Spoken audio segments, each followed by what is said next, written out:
Raadiosaade Räägime asjast.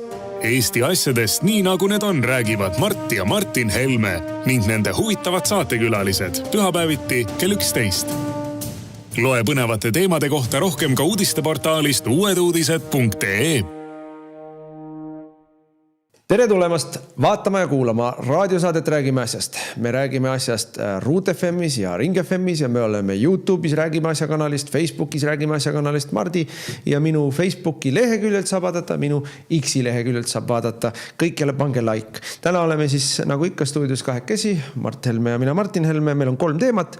Esiteks me räägime sellest piinlikust palaganist, mis on käima lükatud või käima läinud seoses presidendi valimistega, kus sotsid ja Eesti 200 ja Reformierakond siis üksteisele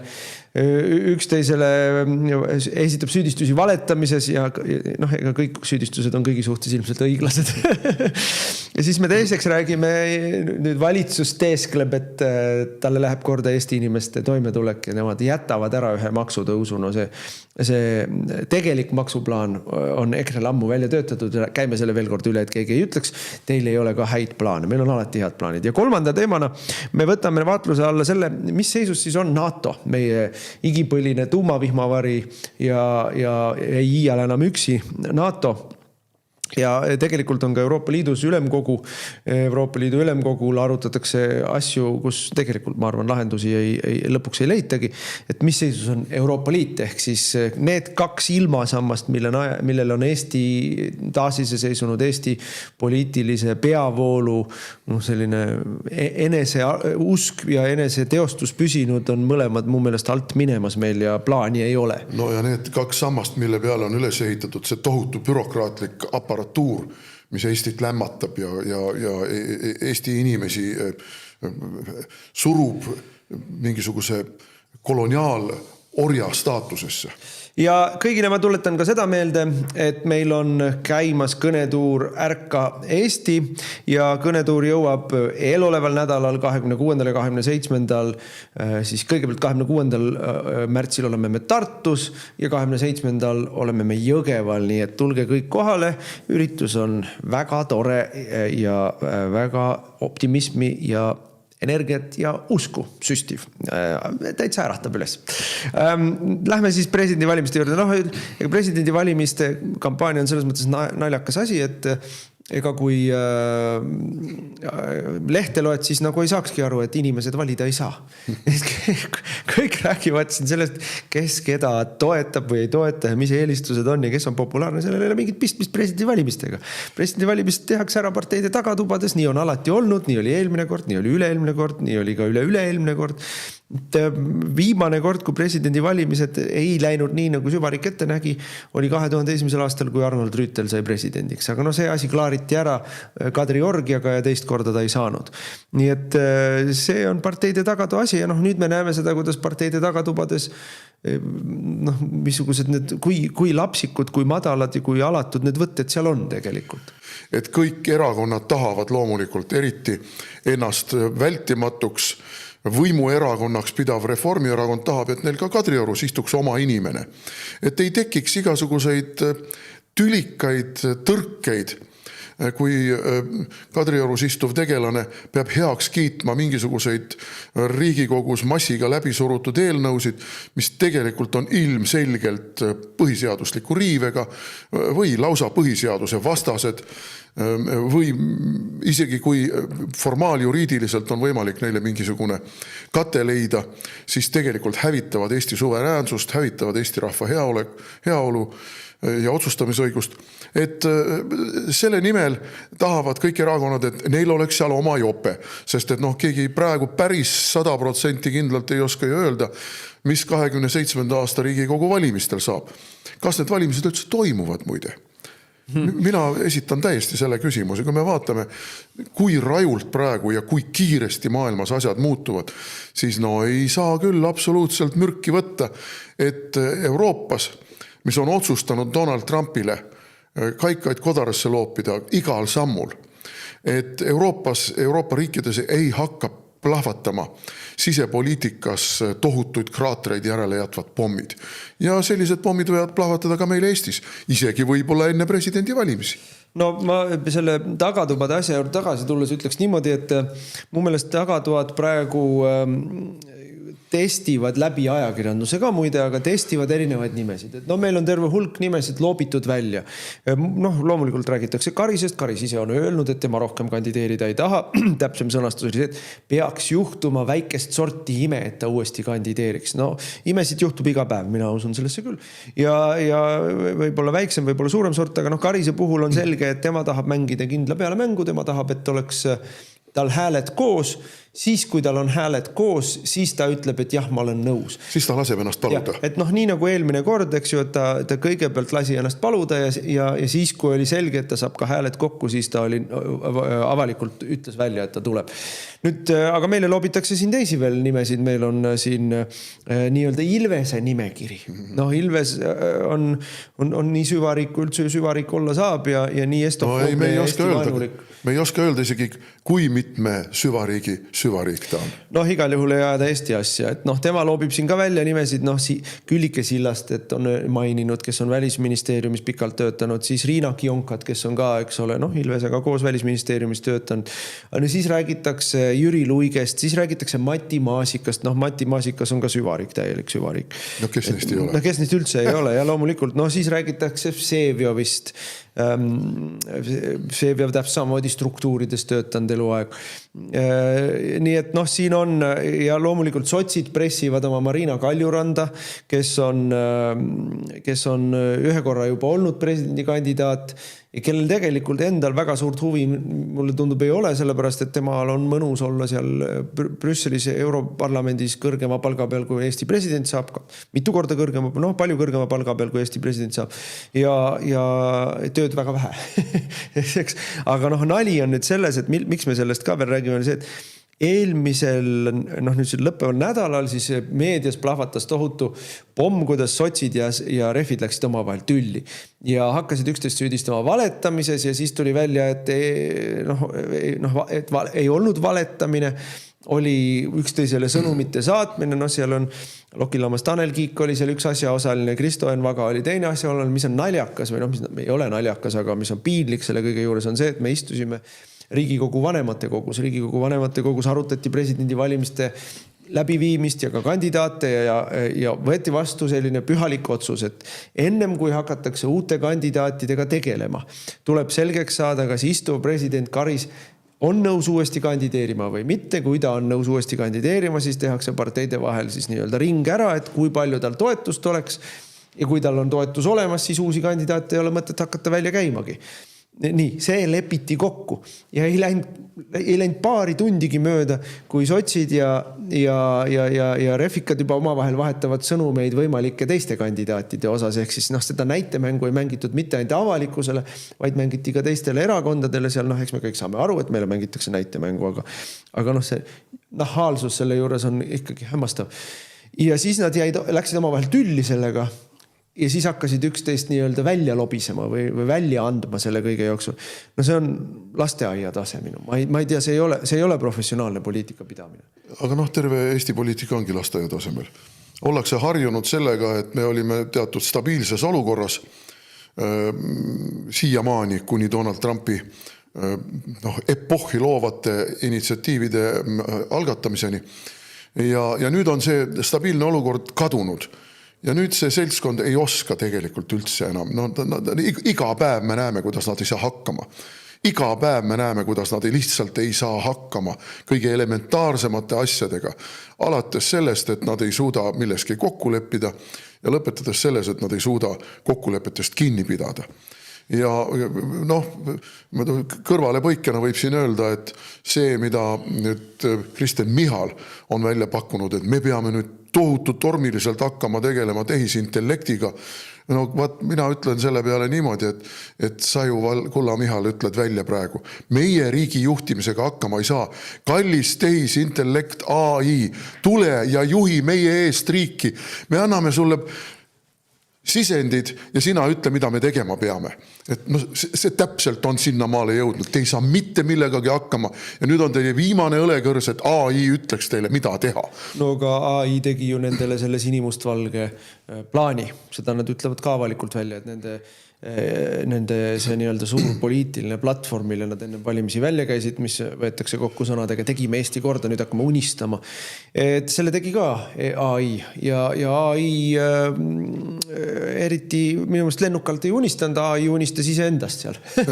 aga selle... AI teeb seda, mida ta talle sisse annad, ega siis muidugi. Esialgu veel ei ole tehisintellekt nii võimekas, et ta mõtleks iseseisvalt. Tema mõtleb täpselt selles raamistuses, mis tema andmestik talle on ette pannud. Ja kui tema andmestik paneb ette niimoodi, et ta peab lahendama selle küsimuse mingisuguste jutupunktide raames, siis ta lahendab selle nende konkreetsete jutupunktide raames. Kui temalt küsitakse, kas Eesti peaks minema sõtta, siis tema ütleb, et kui talle on sisestatud, mis on Eesti sõjaline potentsiaal, siis ta ütleb sulle selle peale, et ei pea minema sõtta, sest et sellest ei tule midagi head välja, sest teil ei ole seda ja need, kellega te sõtta lähete, nendel on seda kordades rohkem. Et sellega ta saab hakkama.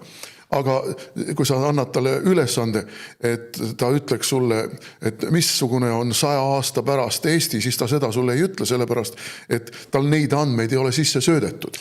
No ta ei oska ka unistada ja nii edasi, aga ehk AI ikkagi väga-väga kiiresti areneb. Me ei räägi siin aastatest ega isegi mitte kuudest, ta teeb hüppeid nädalatega ja hüpped on sellised, et iga järgmine hüppe on mitu korda kõrgem hüppe, kui oli kõik eelmised hüpped kokku. Ehk siis see on väga kiire, väga suur, väga tõsine asi, mis toimub praegu ja sellest ei ole pääsu naguni, ega meil siin AI maailmaga me peame kuidagi harjuma ja toime tulema ja ei tohi teda üle pealasta kasvada, aga ma tulen nende... No me ei otsusta seda. Ja ma just tahtsingi seda öelda, et see Eesti sinimustvalge plaan on, see on ju selge, et sinna AI-sse pandi sisse, tee sinimustvalge, tee rahvuslik.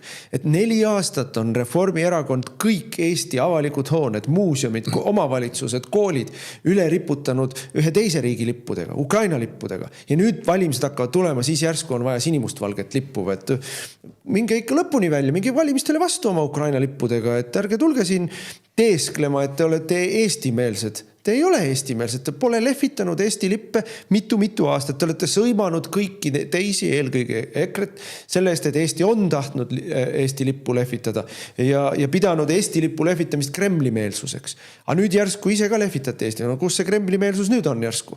Et see on ikka masendav, aga ma tuleks korra presidendivalimiste ikka juurde tagasi.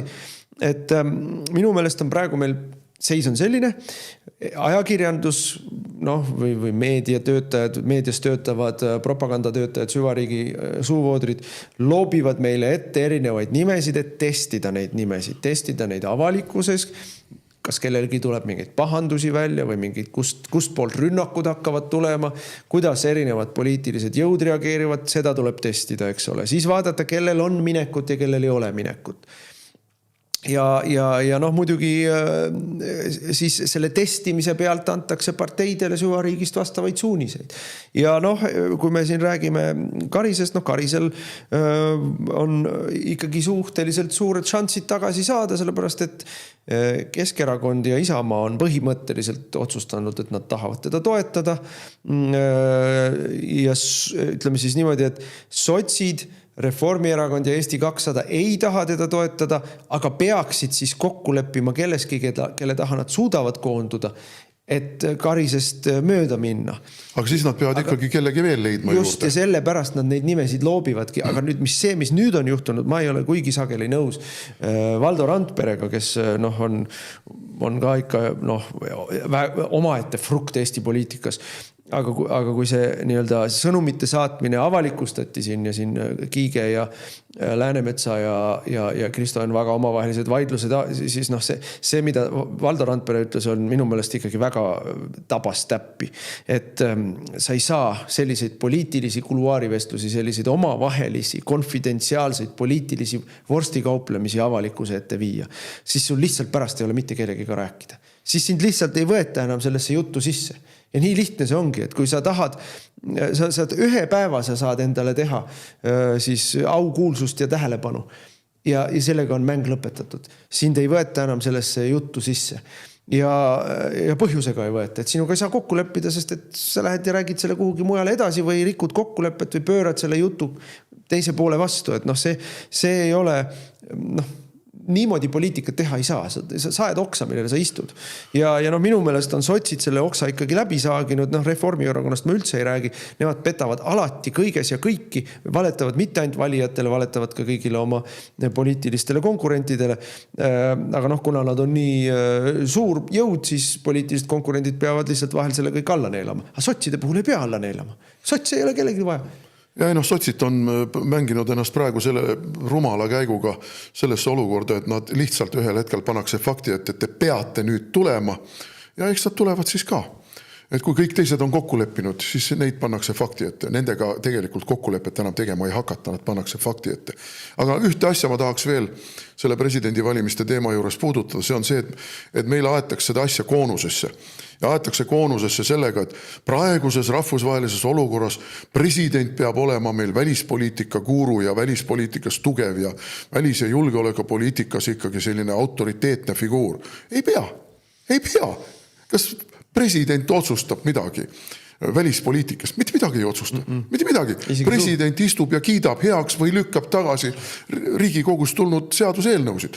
President käib emakeele päeval, algatab Kadrioru seal külma käes eestikeelsete tekstide lugemist.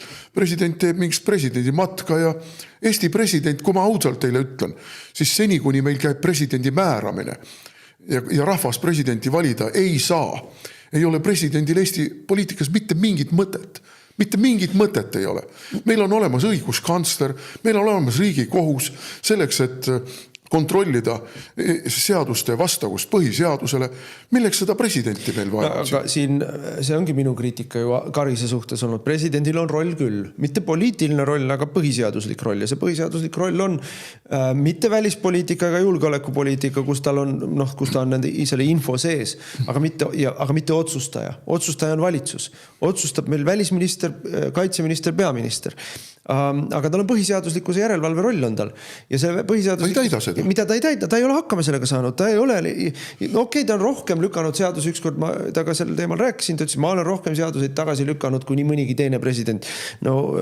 See ei ole otseselt mõõdupuu. See mõõdupuu näitab seda, et meil on koalitsioon Reformierakond Kaja Kallase juhtimisel ja Michali juhtimisel, kes on võtnud vastu enneolematult palju põhiseadusega vastuolus olevaid seaduseid, sest nad mitte lihtsalt ei arva, vaid saavadki teha, mida nad tahavad. Ja see on pannud presidendi olukorda, kus ta mõne asja peab tagasi ka lükkama, aga ta ei ole tegelikult põhiseaduse kaitsmisega hakkama saanud ja on igasugused asjad välja kuulutanud. Ja see on tema tegelik ainus roll ja sellega ta ka hakkama ei saa. Et ütleme, laste ja viljapeade silitamine, mis on see, mille tõttu tal on ju võrreldes päevapoliitikutega, valitsuspoliitikute, parlamendipoliitikutega palju suurem populaarsus, ei ole tegelikult põhiseaduslik roll. Ta kukkus ikka täielikult läbi juba siis, kui Kaja Kallas viskas Keskerakonna välja ja valitses üksinda. See oli põhiseaduslik kriis. See oli Eestis põhiseaduslik kriis, rõhutan seda. Ja ta vahtis näpp suus, ei liigutanud sõrmegi, ei öelnud, et ei. Niisugust olukorda Eestis olla ei saa, kus põhiseaduse vastaselt üks erakond kaaperdab võimu ja ei tee väljagi, et see on põhiseaduse vastane. Ei, siin ta ei täitnud oma rolli põhiseaduse valvurina. Neid seaduseid, ma ütlen veel kord, et kui Eestis lülitati tasa opositsioon ja tegelikult likvideeriti ära toimiv demokraatlik parlamentarism, sellega kui Hussar ja Kivimägi siis obstruktsiooni nii-öelda ära murdsid Riigikohtu abiga, siis ta oleks pidanud jätma välja kuulutamata kõik need seadused, mis võeti vastu kodukorda rikkudes ja põhiseadust rikkudes. Neid seaduseid tulisid vähemalt 10 tükki välja järjest ühe lühikese perioodi jooksul. Kui ta oleks neid jätnud välja kuulutamata, see oleks taltsutanud koalitsiooni. Aga tema kirjutas kõigile alla.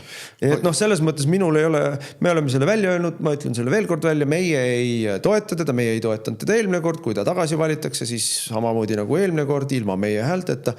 Aga kõik me saame ka aru sellest mängust, mis siin käib ju sotside ja reffide ja Eesti 200 vahel. Selle mängu nimi on Karis läbi kõrvetada.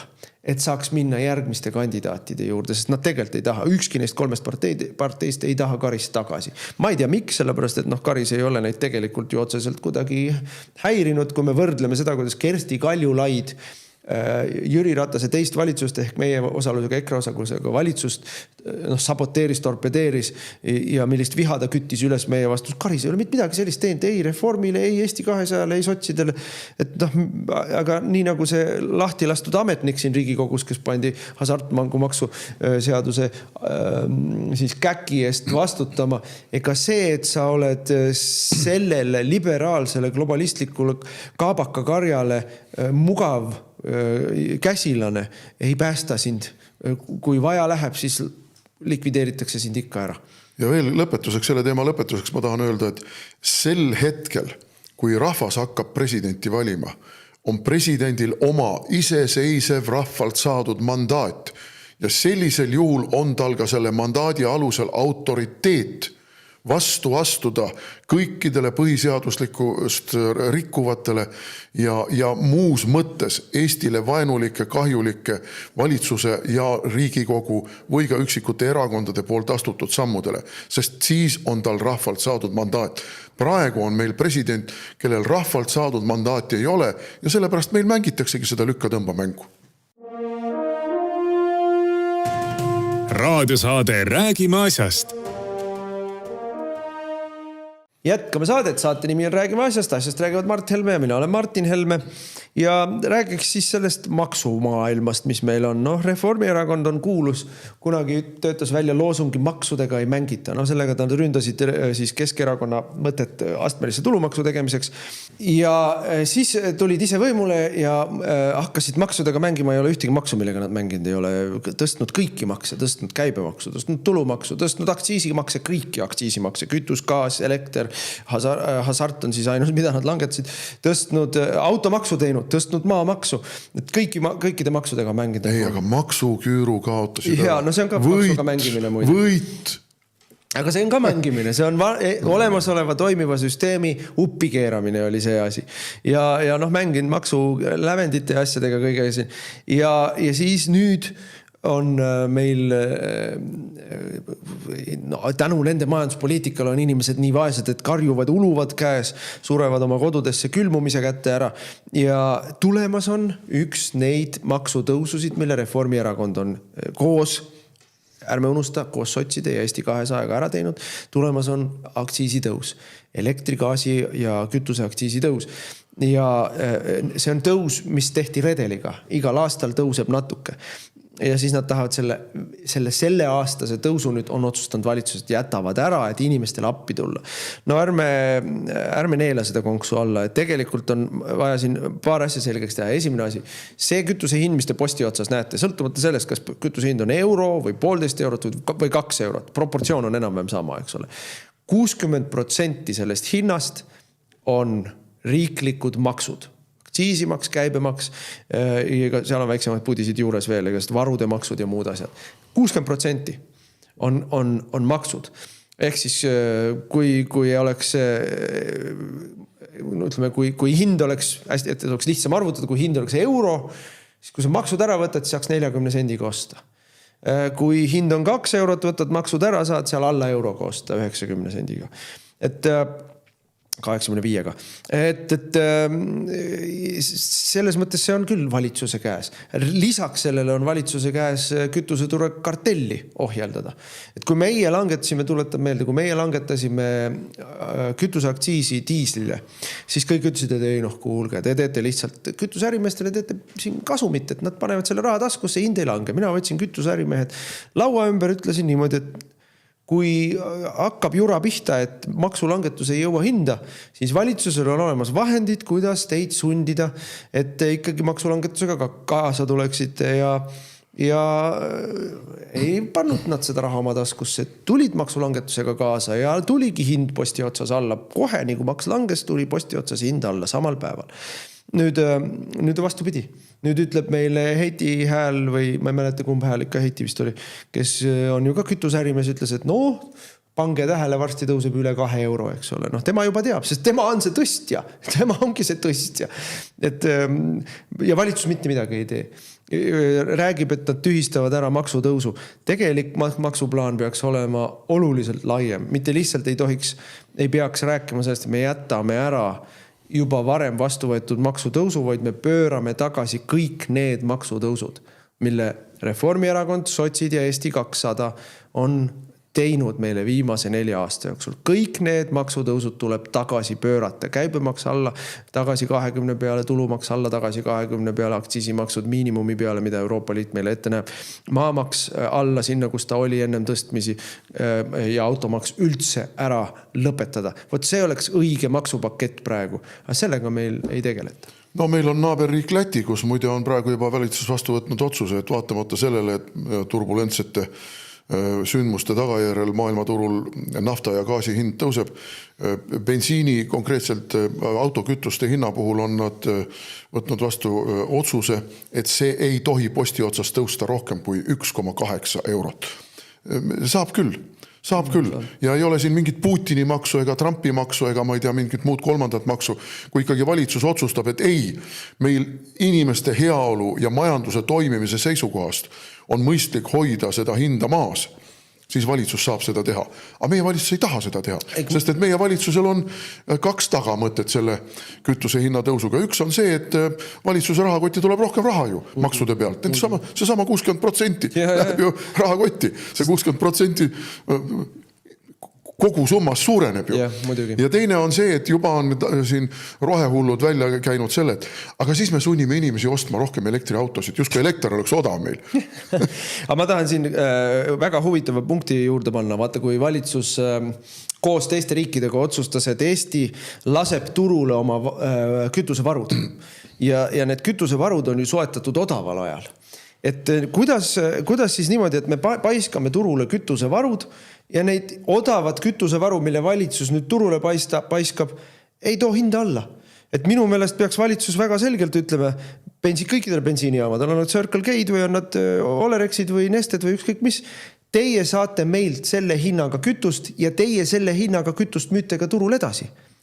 Et see odav kütus, mille me turule praegu paneme, teie müüte edasi otse sama hinnaga. Mitte niimoodi, et teie võtate selle nüüd kuskilt meilt odavalt kätte ja müüte siis kallilt edasi. Et sellisel juhul ei ole nüüd mingit mõtet nende varude turule paiskamisel. Et kuidas need varud siis me raiskame odavalt ostetud varud lihtsalt ära ja hind alla ei tule ju. Ja no see on nüüd üle-euroopaline otsus. Varud paisata praegu turule, et siis leevendada seda hinnašokki ja mõnedes riikides, näiteks Inglismaal on praegu, Inglismaa ei ole küll Euroopa Liidus, aga Inglismaal on praegu juba lüüakse hädakella, et kütused saarel võivad hakata otsa saama, et lihtsalt mingil hetkel tanklast sa ei saagi. Et kuna ikkagi väga selge on näha, et mingi nädalapäevad on Hormuse väin sisuliselt kinni olnud, et sealt ei tule enam nii palju. Ja need on ikkagi suure tarbimisega riigid. See ei ole mingisugune 1,3 miljonit vaest inimest nagu meil Eestis, vaid seal on peaaegu 70 miljonit suhteliselt jõukal järel inimest, kes kõik sõidavad autoga. Kõik sõidavad autoga, sest seal on kogu majandus, kogu logistika on üles ehitatud nii, et inimesed käivadki äärelinnades tööl. Ja nad on rajanud ka aastakümnete jooksul väga hästi ja efektiivselt toimuvad ühistranspordisüsteemid. Alates rongiliiklusest, lõpetades maaluse rongiliiklusega ja muud igasugused bussiliiklused ja isegi kopteriliiklused. Sest turg on lihtsalt nii suur, et kõik mahuvad sinna turule oma niši. Aga meil, palun väga, 4 päeva hommikul rongiliiklus ei toiminud. Meil ei toimi midagi, sotsialismis asjad jäävadki toimivad, aga ma tahan selle inglise puudujäägi kohta öelda, et Hormusi väin ei puutu asjasse. Hormusi väinast liigub läbi kusagil maailmas natuke alla 100 miljoni barreli liigub päevas ja Hormusist kuskil 20 miljonit ehk siis 20%. Võib siin 20-25 oleneb, kuidas parasjagu on, aga põhimõtteliselt 20% enam-vähem Hormusest. Ja sellest 20% omakorda 80% liigub Aasiasse. India, Hiina, Lõuna-Korea, Jaapan. Kusjuures omakorda kõige suurem tükk on Hiina.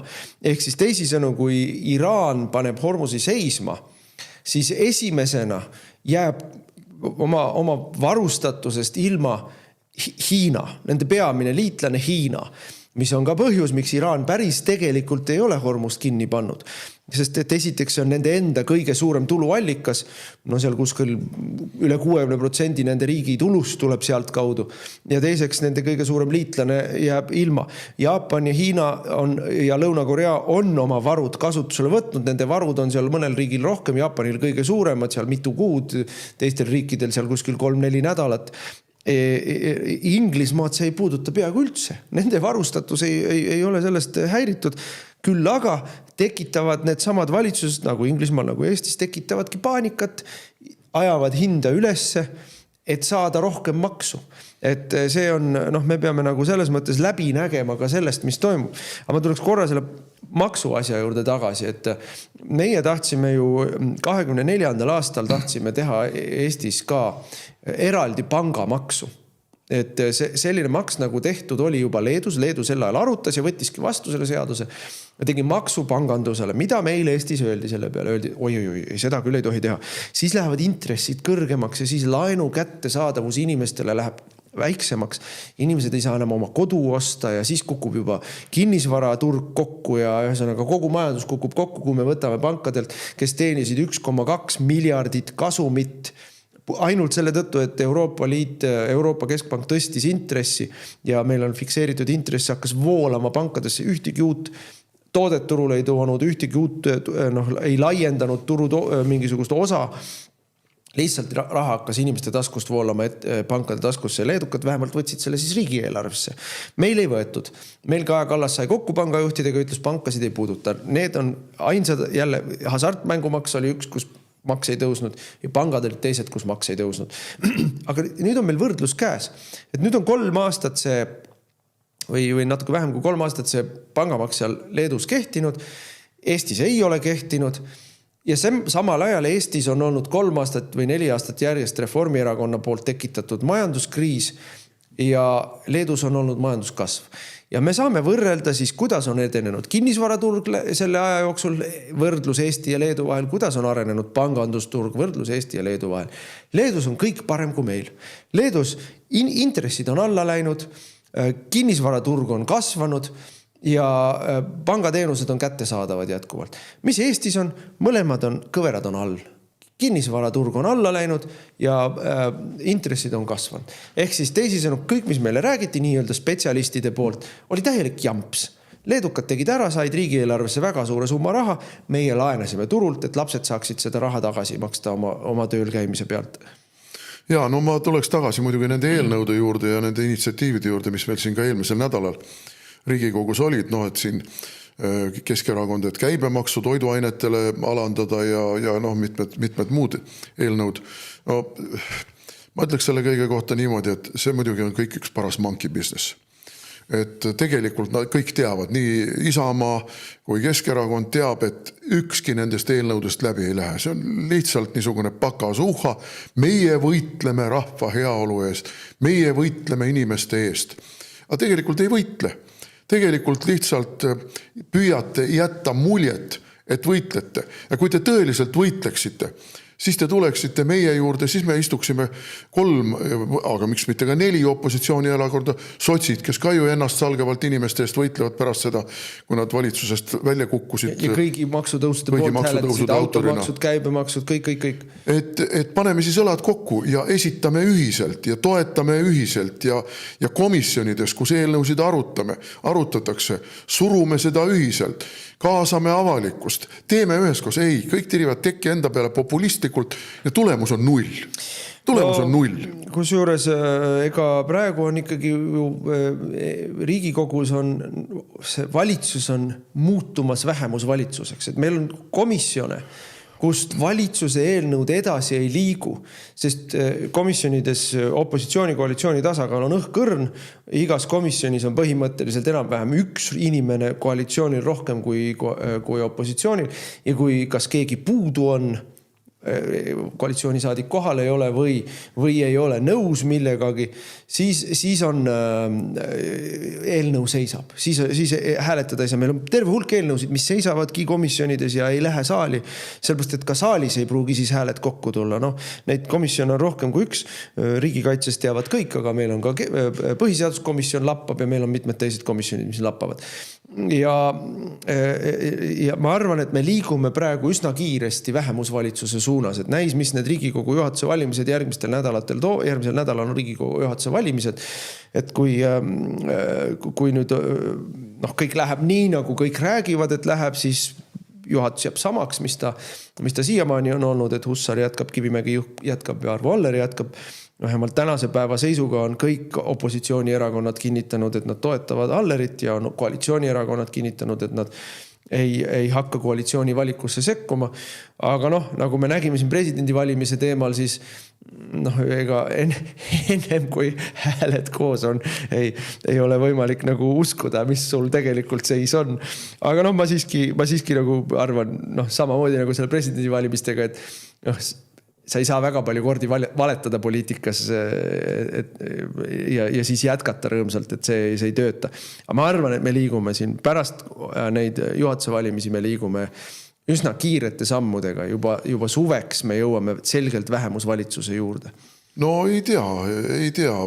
Mina arvan, et ikkagi mingil määral rivid püsivad koos kuni presidendi valimisteni ära. Et kõik need igasugused üksteise selja taga susserdamised ja pusserdamised, et ka need püütakse ikkagi läbi teha niimoodi, et see valitsus päris jämedat otsa käest ära ei annaks. Aga sügisel, ma arvan, pärast presidendi valimisi, siis läheb täielikult laperdama. Terve Eesti sisepoliitika läheb täielikult laperdama. Mu meelest laperdab praegu juba täiesti. Mu meelest see, mis toimub seal presidendi valimistega seoses, sotside ja Greffi vahel, see, mis toimub Riigikogu juhatusega valimisega, see, mis komisjonides toimub. Suures saalis ei ole meil mitte mingit tõsiseid eelnõusid. Jumal tänatud, sest kõik, mis tänane valitsus toob suurde saali, on katastroof. Ükskõik mis, kas need on mingisugused ilged euroregulatsioonid või see on, komisjonides tiirleb meil see välismaalaste seadus, massiimmigratsiooni seadus, meil tiirlevad siin, valitsus on tegelikult ju ka vihakõne ehk selle samuse tsensuuriseaduse, siis on meil valitsus on ju põhimõtteliselt ka, me oleme kuhugi maale jõudnud selle Rootsi vangide toomisega, kõik, mis valitsus teeb, on õudus. Nii et kui need kuskil seal laagerdavad ja edasi ei jõua, siis see kõik on väga hästi, et Riigikogu saal on praegu üsna tühi ja liigub seal ainult pudi-padi. Aga selle pudi-padiga on ikkagi niimoodi, et vähemalt sügiseni mina ju, vahepeal tuleb suvevaheaeg nagu nii istungite vaba periood. Aga ma arvan, et see rivi püsib ikka piisavalt koos, ja nad suudavad ikkagi ka hääletusdistsipliini hoida. Aga sügisel, kuna Eesti 200 ei ole ju mitte mingisugust väljavaadet, kõige vähematki väljavaadet ei ole, siis see rivi laguneb laiali.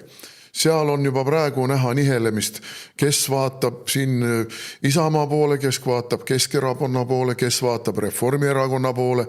On ka sotside poole vaatajaid. Ja ikka põhimõtteliselt ikkagi peavoolu kartellierakondade poole. Ja ka meie neid ei taha ka kedagi. Jumala eest. Minu arvates Eesti 200 pale paljastus eelmisel nädalal niivõrd selgelt selle ametniku sundvallandamisega või selle ametniku hukkamisega, et päästa Kadri Tali ja Tanel Teini nahk nende hasartmängu seaduse läbisurumisega seoses. See oli nii häbiväärne. See oli nii häbiväärne, kui üldse olla saab. Kuidas sa inimene vaatad veel kellegile silma, kui aus inimene ei ole võimalik? Ei ole, seal ühtegi ausat inimest ei ole Eesti 200, aga ma uuesti ütlen, et nii nagu ka Karise puhul, et ega need ametnikud on ju 3 aastat kuulekalt teinud seda, mida koalitsioon käsib. Mitte nii nagu meie ajal. Kui meie olime valitsuses, siis ametnikud ei teinud nii, nagu poliitiline suunis oli, vaid ikka jaurasid, kuidas ei saa nii ja ei või nii ja lohistasid jalgu. Meie puhul ametnikud leidsid 105, kuidas ei olnud võimalik. Aga Reformierakonna Eesti 200 režiimi nad on kõik truult teeninud. Palju sest kasu on olnud? Oli kasu või? Lastakse lahti ikka. See on kurjuse toimimise mehhanism. No võt, ja kui nad kunagi ei hoia omasid. Kui see Eesti 200 nüüd laiali pudeneb ja ta pudeneb laiali, ma olen täiesti veendunud selles, võt, siis on seis selline, et sisuliselt Reformierakond jääb üksinda. Ja no tal ei ole mingisugust häälte ülekaalu enam, isegi mitte õhtkõrna. Ja tegelikult on ju Reformierakonna probleem ka selles, et Michalil ei ole autoriteeti. Ega Kajal ei olnud ka iseseisvat autoriteeti, aga Kajal oli selja taga ikkagi Siim partei asutajana ja seal ikkagi tema omaaegset kompartei joped, kes veel olid suhteliselt niisuguselt teatud jõugrupi moodustasid Reformierakonnas. See seltskond on laiali lagunenud, sent surmale võlgu, nii mõnigi juba seal. Ja neil ei ole autoriteetset liidrit. Ja Kajal ei olnud autoriteeti, aga Kaja vähemalt oli otsustav. Et need otsused olid õudsed, aga temal oli kama. Tema lasi lahti ministrid, oli valitses üksi. Ta sõitis kõigist üle. Nüüd me näeme Euroopa Komisjonis, kuidas ta teeb otsuseid ilma, et ta kellegiga nõu peaks, ilma, et ta kellegiga... Aga ta on ka isolatsioonis. Aga ta tegi otsuseid. Michali puhul on see, et Michal tahab otsuseid vältida ja kui ta siis lõpuks teeb mingi otsuse, laseb kellegi teiste kätega neid ellu viia. See on ka, mida hullemaks seis läheb, seda raskemaks läheb see juhtimine. Aga mina arvan, et nad ei saa oodata presidendivalimisteni need Eesti 200-lased sellel lihtsal põhjusel, et tegelikult erakonnad teevad juba valimisnimekirja ja valimisnimekirjade tippusid. Ütleme, ringkondade põhiseid valimisnimekirjad on need, kust ju tulevad saadikud sisse, iga ringkonna esimene ots. Ja kui sa kaua passid, siis lähevad kohad eest lukku. Ja sa ei saa lihtsalt, sul ei ole enam võimalik üle minna teise erakonda. Ütleme, lähed Isamaasse, lähed sotsi. Öeldakse sulle, et aga ettepoole kui 3. kohale selles piirkonnas me sind panna ei saa, midagi teha ei ole. Aga sellepärast tung lähebki lahti eelkõige Isamaasse ja Keskerakonda, mis praegu on just nagu oma populaarsuse tipul ja seal loodavad kõik, et need saavad kahe peale siin kokku võib-olla 50 häält, eks ole, et seal me saame ka kuskilt 3. positsioonilt ja siis nad lähevad ära ministriteks ja me saame seal, eks ole, siis asendusliikmetena ja Reformierakonnal ei ole seda külgetõmbejõudu enam. Ja sotsidel ka mitte. Sotsidel, sotsid küll ise unistavad, et nad teevad kõigi aegade parema tulemuse siin tead umbes 20 kohast. Ei, kui süvariik neile teeb, ega me... Igast asjast võib unistada, aga seda ei tule. Tuleb ikka rõhutada seda, et küsitlustulemused on ju selleks, et sillutada teed valimisvõltsingu usutavusele. Et ärme nüüd neid küsitlustulemusi ka võtame. See on ju päevaselge, et praegu, nagu me ka eelmises saates rääkisime, Reformierakond tahetakse asendada teiste kontrolli all olevate erakondadega, milleks antud juhul on eelkõige Isamaa ja Keskerakond. Ja siis juba edasi vaadata, kuidas me järgmisi vaatusi mängime. Aga resümeerides seda maksudega alustasime ja maksudega lõpetame selle teema, ega inimeste elu nendest õugondlikest mängudest kergemaks ei lähe. See on kahjuks see kurb reaalsus. Raadiosaade Räägime asjast. Jätkame saadet, saate nimi Räägime asjast. Mart Helme ja mina Martin Helme räägime siis asjast. Muide, Mart loeb Õhtulehte, mina ei loe. Õhtulehes pidi ka olema siis koopeeritud meie pealkiri. Ja, seal on ilmunud juba mitu korda mingisugused artiklid, mille sissejuhatav on Räägime asjast. Et tore, meie dikteerime Eesti poliitilist agendat rohkem kui peavoolu lehtede põhjal muljet või peada, sest meid ju hoitakse, ei kirjuta ju Postimees meist mitte midagi, mitte kunagi, ainult siis, kui midagi halba saab. Vaikitakse maha, ERR-iga enam-vähem sama. Delfi rohkem sõimab meid, annab meile meie sõimamiseks rohkem ruumi, aga head kunagi ei räägi. Aga tegelikult kõik teraselt kullipilguga jälgivad, mida Helmed räägivad.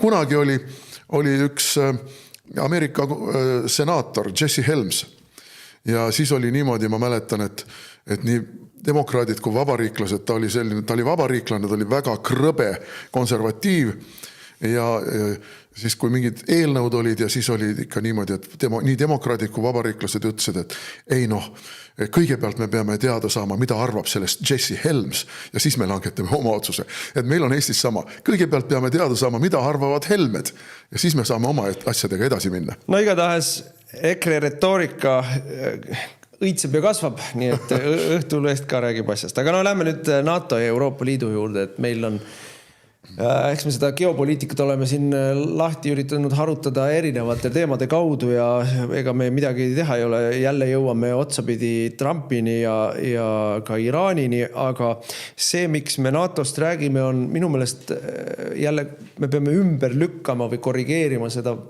vale või võlts narratiivi, mida Eesti peavoolumeediad, et näed, Trump on jäänud oma sõjaga Iraanis üksi, NATO riigid ei tahtnud keegi talle appi minna. Ja kas meelega või puhtast rumalusest ei ole üldse aru saadud, milleks Trump selle üleskutse või kutse tulla Hormusis appi üldse tegi. Ta tegi selle jaoks, et tõestada eurooplastele kahte asja. Esiteks neil puudub poliitiline tahe NATO liitlusesse nii-öelda panustada. Teiseks neil puudub sõjaline võimekus.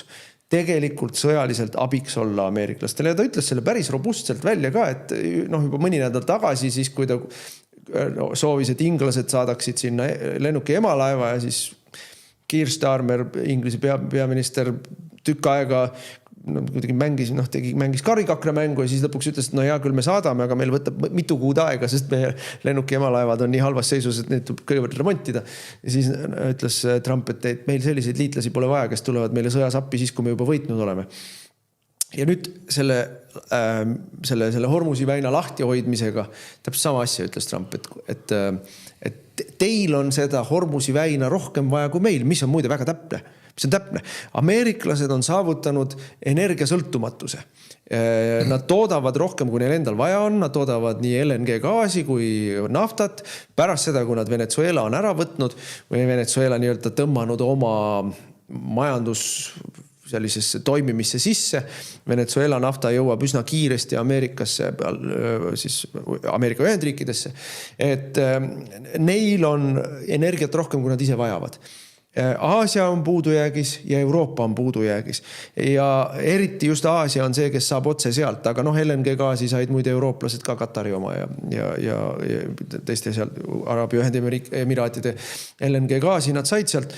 Nii et eurooplased on need, kellel on vaja, et see meretee oleks lahti. Ja Trump pani neile põhimõtteliselt lõksu ette. Ja eurooplased jalutasid otse lõksu sisse. Ja nüüd selle lõksu tagajärjeks on kaks või mitu erinevat asja, mida Trump on öelnud või saabki öelda. Esiteks, meil ei ole NATO-t vaja, mis teist kasu on. Teiseks, kui teie meelest Iraani sõda ei puuduta teisse, siis äkki meie meelest Ukraina sõda ei puuduta meisse. Ehk siis minu meelest ta väga süstemaatiliselt kas surub eurooplasi muutma oma hoiakuid või jätab eurooplased nii-öelda külma kätte, kus eurooplasedel läheb väga-väga raskeks, väga-väga raskeks. Ei mis külma kätte, tegelikult on ju selge ka see, et Iraani, sisuliselt on Iraan ikkagi praegu põlvili surutud täiesti. Nad küll jätkavad vastupanu. Ma saan aru ka, Iraani positsioon on niisugune, et neil mulladel ei olegi muud, nad on nurka surutud. Mullasid ei ole enam, oleme, kes see mullad on. Kogu aeg kerkib nagu üles poole. Need, kes olid enne mingisugused allastme juhid, need muudkui eest tapetakse neid kõrgemaid ära, need altpoolt kerkivad nagu vankast tankad üles. Aga riigi võimus, riigi siseselt on võimu üle võtnud ikkagi revolutsiooni kaardivägi. Ja nüüd ongi küsimus selles, et see revolutsiooni kaardivägi oma juhtidega tuleb, nende juhid tuleb samuti nagu muruniidukega kogu aeg maha nühkida ja tekitada olukord, kus revolutsiooni kaardivägi ühel hetkel on sunnitud alluma tsiviilkontrollile, sest siiani ta ei allu. Ja siin tuleb mängu, muide mitte nüüd otseselt tsiviilkontroll, vaid tegelikult praeguseks praktiliselt sõjast kõrvale jäänud Iraani armee, mis on ilmalik ja mis on sõltumatusest revolutsiooni kaardiväest ja mis võib ühel hetkel osutuda altpoolt üles kerkinud ja läbirääkimisteks valmis tsiviiljuhtide jõuõlaks, et suruda see revolutsiooni kaardivägi positsiooni, kus nad on sunnitud alluma või nad hävitatakse? No hävitatakse, me pidime NATO-st rääkima, aga see on see taustalugu, eks ole, hävitatakse seal need järjest, et sellel nädalal löödi maha Ali Larijani, kes on üks äärmuslasimaid seal oli ka ja kes oli üks suuremaid selliseid ajusid selle tuumaprogrammi taga. Siis löödi seal sama julgeolekuminister maha, löödi maha revolutsiooni kaardiväe, ma ei mäleta enam missuguse valdkonna või üksuse et seal nagu tapetakse neid järjest. Ja president, mis ta nimi oli, mul on ajukramp, ma ei suuda ta nime öelda, president, kes on selles võimuhierarhias ilmaliku võimu kõige kõrgem juht, aga allub tegelikult siis sellele klerikaalsele võimule.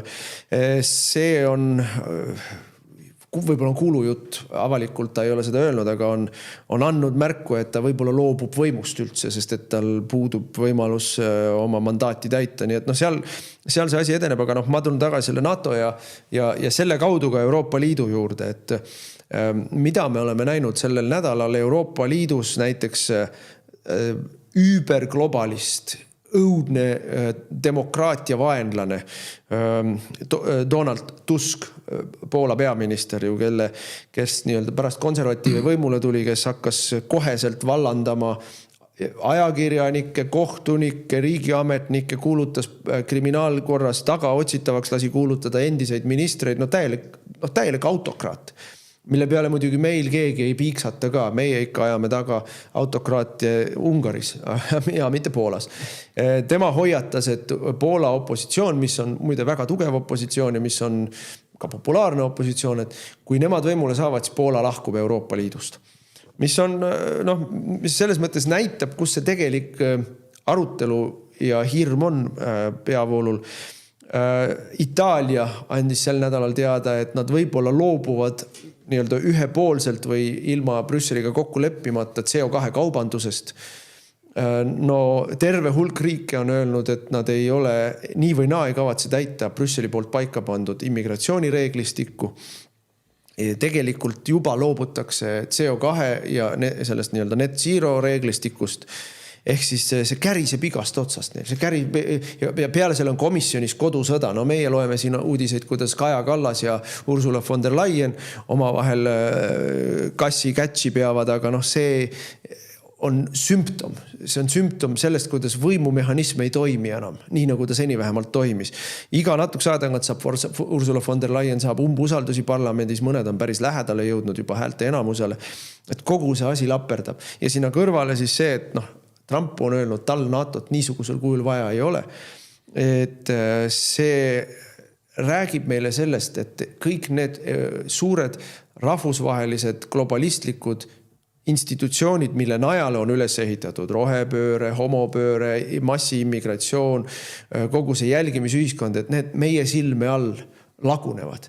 Ja mõnele see võib-olla meeldib, mina olen kindlasti selliste globalistlikke institutsioonide lagunemise pooldaja, sest see võimaldab uuesti riikidel nagu ka Eesti saada iseseisvaks, päriselt iseseisvaks, aga kindlasti paljudele see ei meeldi. Aga küsimus ei ole selles, kas meeldib või ei meeldib, küsimus on selles, et see juhtub meie silme all ja mida me nüüd siis edasi teeme. Need on objektiivsed protsessid ja küsimus ongi selles, mida me edasi teeme. Lugesin Michali artiklit, kuidas Reformierakond seisab endiselt Euroopa Liidu tugeva ja demokraatliku Euroopa Liidu eest. Kumba mitte ei eksisteeri. Ja sa võid ju seista, ma lugesin 1990. aastal ka, kuidas Nõukogude Liit on endiselt tugev ja õitseb ja rahvaste sõprust on vääramatu ja lõppes väga ruttu ära kogu see õitsev rahvaste sõprus. Et me näeme praegu seda sama.